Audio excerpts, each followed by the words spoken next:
Sourav coaching সেন্টারে স্বাগত তোমাদের সকলকে। সবসময় আমি আসি কিছু না কিছু পড়ানো নিয়ে। আজ পড়াবো না, আজ চলে এলাম তোমাদের সাথে কোনো গুরুত্বপূর্ণ বিষয়ে কথা বলতে। বিষয়টা খুবই গুরুত্বপূর্ণ আর খুবই গভীরতম একটা বিষয়, তাই আমি আশা করব তোমরা সকলে আমার কথাটা বুঝবে।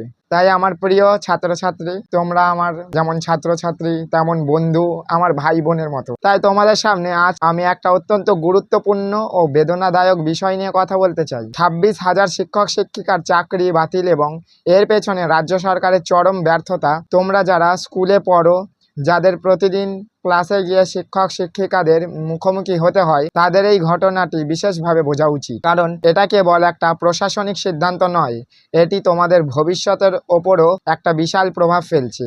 একজন শিক্ষক শুধুমাত্র পাঠ্য বই পড়িয়েই দেন না, তিনি একজন পথ প্রদর্শক, একজন অনুপ্রেরণা। তিনি তোমাদের প্রশ্ন করতে শেখান, ভাবতে শেখান, স্বপ্ন দেখতে শেখান। সেই শিক্ষকই যদি আজ অন্যায়ভাবে চাকরি হারান, তাহলে শুধু তার নয়, তোমাদেরও ক্ষতি হচ্ছে। শুধু তার ব্যর্থতা নয়, তোমাদেরও ব্যর্থতা হচ্ছে। তোমরা তাদের সঙ্গে নিজেকে অভ্যস্ত রেখেছো, তাদের কাছ থেকে শিক্ষা ও নৈতিকতা পাও। তারা যদি হঠাৎ করে স্কুল থেকে সরে যান, তোমাদের মনেও একটা অস্থিরতা অনুভূতি সৃষ্টি হবে। তোমরা নিশ্চয় জানো, বহু শিক্ষক শিক্ষিকা তাদের চাকরি পেতে অনেক পরিশ্রম করেছেন, রাত জেগে পড়েছেন, পরীক্ষায় সফল হয়েছেন, মেধা দিয়ে নিজেকে প্রমাণ করেছেন, তারপরে এই চাকরিটা পেয়েছেন। কিন্তু প্রশাসনের অসাধুতা, দুর্নীতি ও নিয়োগ প্রক্রিয়ায় অনিয়ম তাদের সব পরিশ্রমকে মাটির সাথে মিশিয়ে ফেলেছে। রাজ্য সরকারের অব্যবস্থা এবং সদিচ্ছার অভাবের কারণে আজ এই শিক্ষা সংকট সৃষ্টি হয়েছে।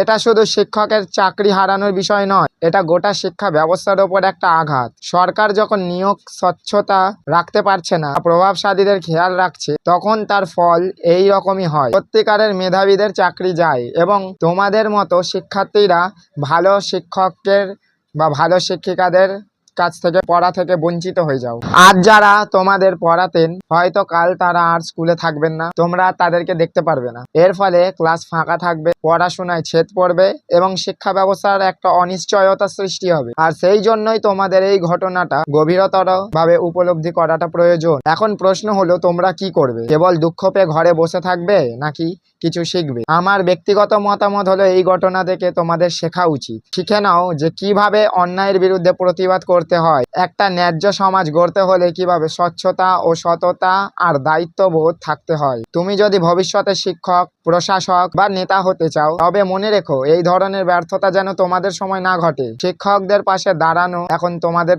দায়িত্ব ও কর্তব্য। তাদের সম্মান করা, তাদের কষ্ট বোঝা এবং শিক্ষার গুরুত্ব উপলব্ধি করাই এখন সব থেকে বড় সহমর্মিতা। যারা অন্যায়ভাবে চাকরি হারিয়েছে, তাদের জন্য আমাদের কণ্ঠস্বর তুলে ধরা উচিত। একজন শিক্ষকের ভূমিকা কখনো ছোট নয়। তার হার মানে জাতির হার, তার হার মানে শিক্ষার হার, তার অপমান মানে জ্ঞানের অপমান। তোমরা যদি সত্যি শিক্ষাকে ভালোবাসো, তাহলে এখনই সময়। এই শিক্ষা সংকট নিয়ে সচেতন হও, প্রশ্ন করা শেখো, ন্যায়ের জন্য একসাথে দাঁড়াতে শেখো। রাজ্য সরকারের এই ব্যর্থতা থেকে শিক্ষা নিয়ে আমরা যদি ভবিষ্যতের জন্য সচেতন হই, তবে এই সংকটও একদিন আমাদের শক্তিতে পরিণত হবে। আর সেই শক্তির উৎসই হবে তোমাদের ও তোমাদের প্রশ্ন, তোমাদের যুক্তির আর তোমার স্বপ্ন। সাহস রাখো, জিজ্ঞাসু হও, শিক্ষাকে ভালোবাসতে শেখো, অন্যায়ের বিরুদ্ধে রুখে দাঁড়াতে শেখো। এটাই হবে তোমাদের শিক্ষার আসল উদ্দেশ্য বা শিক্ষার আসল মানে।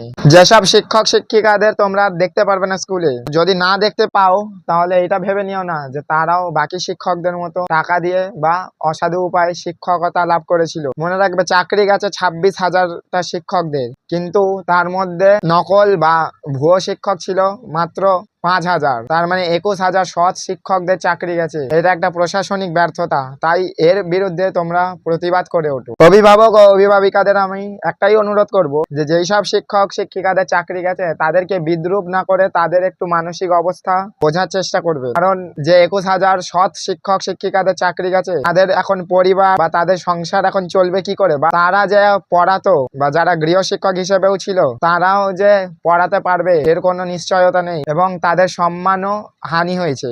যার ফলে এখন আপনাদের বোঝা উচিত তাদের মানসিক পরিস্থিতিটা। এই ছিল আমার মতামত। আমার প্রত্যেকটা ছাত্রছাত্রীদের কাছে আমি জানতে চাই যে আমি কিছু ভুল বললাম কি, বা তোমরা তোমাদের মতামত জানি। আর যদি কারোর আমার বক্তব্য খারাপ লেগে থাকে তাহলে আমায় ক্ষমা করে দিও, কিন্তু এটা যদি খারাপও লাগে তবুও এটা বাস্তব, কারণ বাস্তবতাকে আমাদের স্বীকার করা উচিত, আর বাস্তবতা দিয়ে শিক্ষা নিয়ে ভবিষ্যৎ প্রজন্মকে গড়া উচিত। এই বলে আজকের ভিডিও শেষ করছি।